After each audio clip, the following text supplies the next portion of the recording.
What's going on YouTube? It's Mixbreed and welcome to another Battlefield 6 video. In today's video, we got a community update from Battlefield. It's a bit of a long one and we got some controversial stuff going on, especially in the movement area of Battlefield. It might steer some people away from this game, to be honest. I don't know how this will affect Battlefield 6 in overall player base, but I guess we're going to find out. It at least is going to be a huge launch day for Battlefield in general. With these coming changes over time, we're going to have to see how these changes hold up. For me personally, I really enjoy movement in an FPS shooter, but let me know in the comment section what kind of gameplay pace you enjoy playing when you're playing FPS games. But let's go ahead and get into the open beta debrief. Just like that, we are over here. We got the Battlefield 6 community update, open beta debrief. Okay, hello everyone. Thank you to everyone who joined us during the Battlefield 6 open beta weekends. Your passion and feedback have been invaluable. With tens of thousands connecting on Discord to play together, over 600,000 hours streamed and over 30 million hours watched. Your enthusiasm and participation is what made it great. Initial learnings and in-game changes. As we approach the launch of Battlefield 6 on October 10th, we'd like to take a moment to look back at the recent open beta to share our key learnings and in-game changes we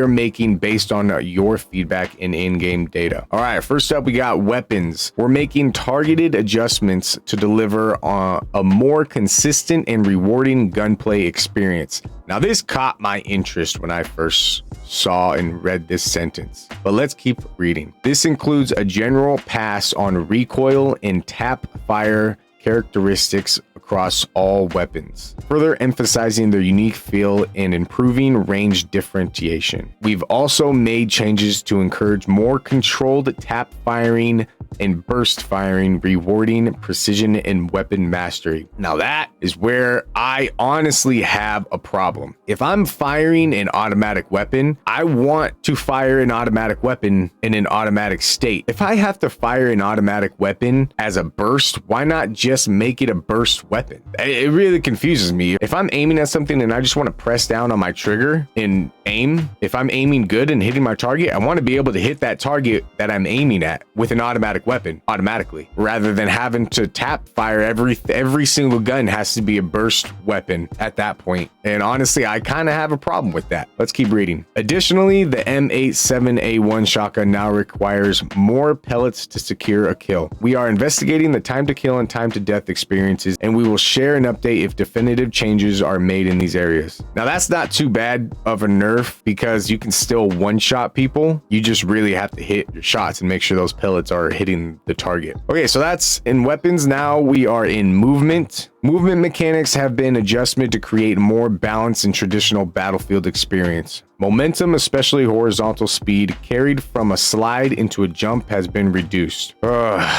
Okay, that just sucks. That honestly means that you're not going to be able to move into your gunfights anymore. That sucks. There is now a greater penalty for consecutive jumps, which lowers jump height when jumps are spammed. That's not too bad. These changes are designed to make sliding and jumping more situational, so they are no longer ideal options for engaging in gunfights and will contribute to a gunplay pace that rewards skillful movement without becoming too fast or unpredictable. I'm not feeling that change at all. I'm not feeling this whole movement nerf. The movement was already nerfed in Battlefield 6 open beta. I felt like I could not move and shoot at all. And then there was the bloom bug. So like I'm already seeing things that are not going to end up well for the greater community of FPS players that are going to come into this game, get bored because they're not hitting their shots because they want to move and shoot. They don't want to just be sitting targets for somebody that's aiming and shooting at them while you're aiming and shooting back. It's just luck at that point. It's not even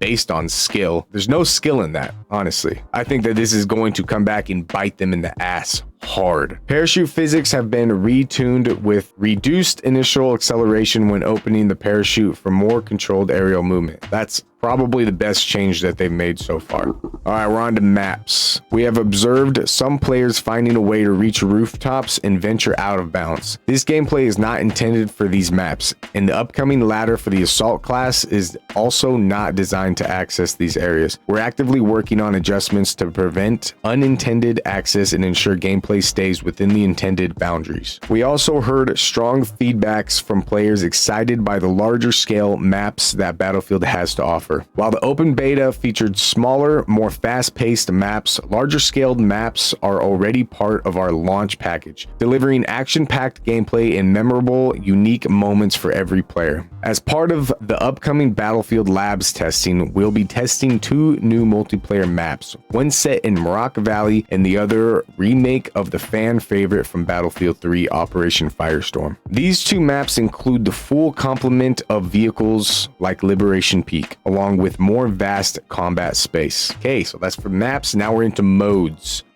When it comes to Rush, the conversation we observed wasn't just about the player count, but also about how maps play. The tactical experience they offer. Rush is a mode with deep roots, originally known as Gold Rush in Bad Company, where matches typically range from 12v12 to 16v16 players. Many of you remember this as the golden era of Rush, and it continues to inspire our approach today. We've experimented with larger player counts over the years, such as 64 and even 128 player versions. While these matches created intense, fast-paced moments, they also led to issues: overwhelming defenses, stalled front lines, and too many games ending in the first sector. Rush is especially sensitive to higher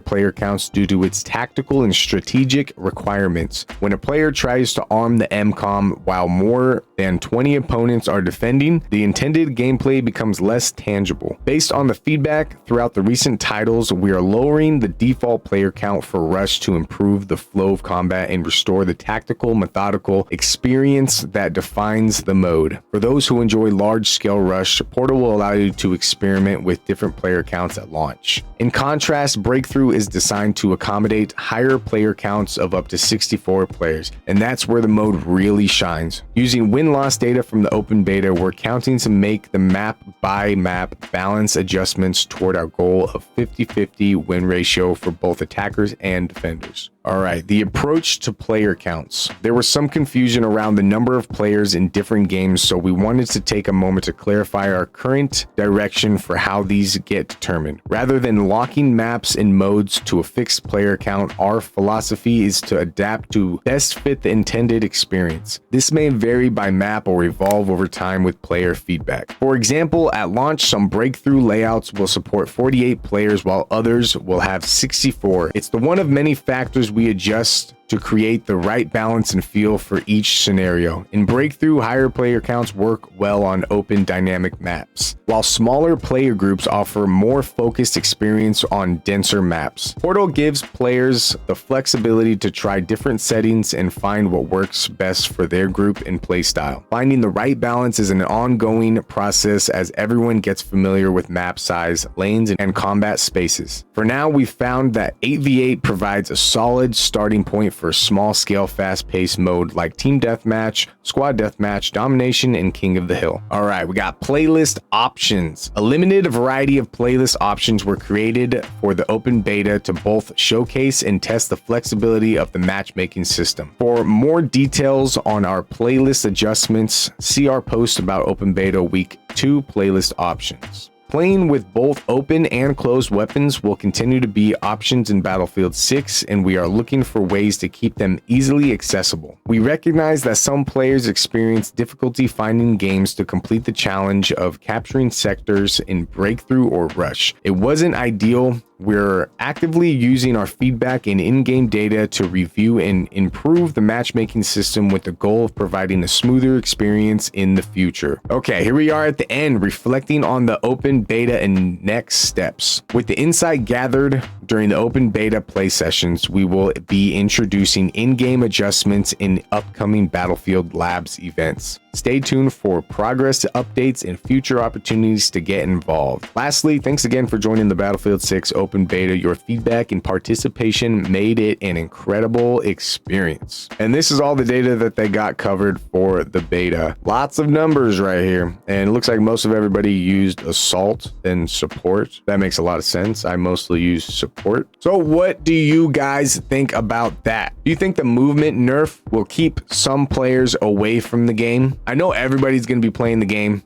on like the first week, maybe even the first month, but then there's those players that get really sick really quick of not being able to hit their shots because of aim or because they're moving a certain way, and that can be very frustrating. So I guess we're going to see how long that the player count stays up for Battlefield 6. I know there are those that do want the nerf in the movement that just aren't good at video games or don't want to get good at video games. Then I guess, you know, go play the campaign, go play Fortnite. I don't know what to tell you, but either, you know, get good at a video game or don't play a video game that you're not good at. But hopefully the movement nerf isn't too bad. Guess we're gonna have to see and find out. Let me know your thoughts down in the comment section below. That is it for this video. Hope you guys enjoyed it and got some information from it. Like I said, again, I would love to know your thoughts down in the comment section below. Can we get at least 10 likes on this video, especially if you made it this far? Be sure to hit that like button, subscribe if you're not subscribed, share my content with someone you might think will enjoy it. Let them know to like, share, comment, and subscribe as well. Hope you guys enjoyed the video. Hope you guys have a good day, good night, and a good morning wherever you're at, and I'll see you in the next one.